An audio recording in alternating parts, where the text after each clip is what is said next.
আমি সুস্মিতা আর তোমাদের সকলকে জানাই গুড মর্নিং। আর আমি একটা নতুন ভিডিও শেয়ার করছি অনেক দিন পর। তো এখন সকাল সকাল আমি রেডি হচ্ছি, এখন 7টা মতো বাজছে। তো এদিকে দেখতেই পাচ্ছ আমি রেডি হয়ে গেছি, এখন চুল টুল আঁচড়াচ্ছি।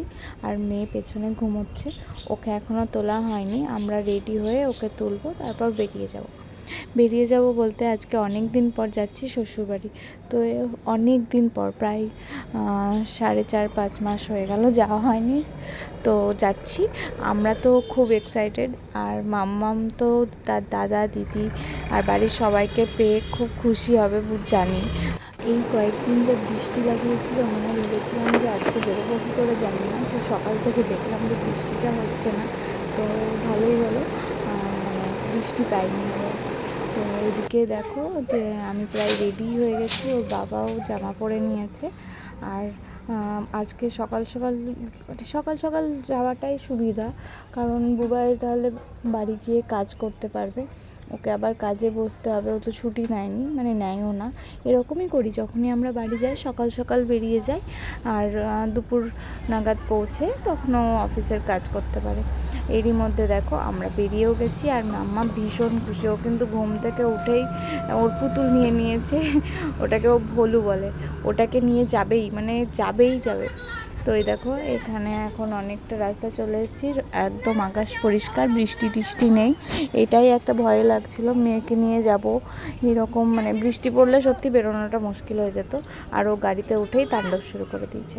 আর স্টেশনে ঢুকে দেখলাম তখন ভালোই ভিড় ছিল, আর এরই মধ্যে ট্রেনে চেপে ট্রেন আমাদের ছেড়ে দিয়েছে। আর এদিকে তো ওর বসে থাকা যাবে না, একদমই বসা যাবে না, ও শুধু এদিক আর ওদিক। আর ওর বাবা সেই সকালে উঠেছে, রাতেও দেরি করে ঘুমিয়েছিল, তো ও ঘুমিয়ে পড়েছে। আর এদিকে যারা আসছে তাদের সাথে গল্প জুড়ছে, কোনো দাদা কোথায় দিদি, ও শুধু লোকজন খুঁজে বেড়াচ্ছে। কি করে ওর সময় কাটে এইভাবেই ট্রেনের মধ্যে, বন্ধুত্ব করতে সময় লাগে না। ট্রেনটা একটু লেট ছিল, তো তাও আমরা 12:37-এ পুরো পৌঁছে গেছি রামপুরহাট স্টেশনে, যেটা 12টায় ঢোকার কথা ছিল। তো যাই হোক একটু লেট করেছিল ট্রেনটা। আর এদিকে আমরা গণেশদার জন্য অপেক্ষা করছি, গণেশদার অটো করে বাড়ি যাব। আর এদিকে মাম্মাম বুঝতে পারছে না কি ব্যাপার, কোথায় যাচ্ছি না যাচ্ছি, রাস্তাঘাট সবই নতুন। আর এখানে ওর বাবা হাত ধরে ছুট লাগিয়েছে। আর এই পৌঁছেও গেলাম। এদিকে স্পর্শ দেখো অপেক্ষা করছিল রাস্তাতেই, 2 ভাই বোনই রাস্তায় দাঁড়িয়েছিল। আর এদিকে দাদাকে দেখে নামবো, আর দাদা জুস খাচ্ছে, তো ওটা ওর চাই। আর স্পৃহা আমাকে জিজ্ঞেস করছে বুনু কই, দেখতে পাইনি। আমি যে বুনুকে রেখে এসেছি, বুনুকে নিয়ে আসিনি। তো অনেকদিন পর সবার সাথে দেখা হলো। মাম্মাম তো মোটামুটি দেখছি জেঠু ছাড়া সবাইকেই চিনতে পেরেছে। জেঠুর সাথে রাস্তায় অটোতে আস্তে দেখা হয়েছিল, কিন্তু কিছুতেই যায়নি, কাঁদতে শুরু করেছিল। আর এদিকে দিন্নি দাদু সবাইকেই চিনতে পেরেছে। মামনি তো এখন অফিস গেছে, মানে স্কুলে গেছে, স্কুল থেকে এসে মামনির কাছেও গেছিলো। তো এদিকে জানো একটা মজার কাণ্ড বলি তোমার।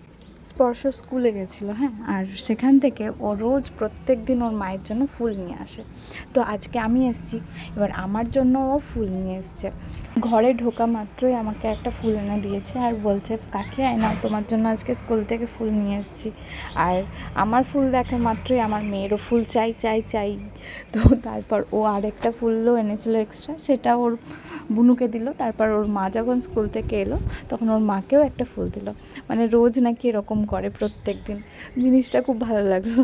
তো যাই হোক এদিকে ওদের ভাই বোনের খেলাধুলো চলছে, খুব আদর, বাপরে দেখো আদর চলছে।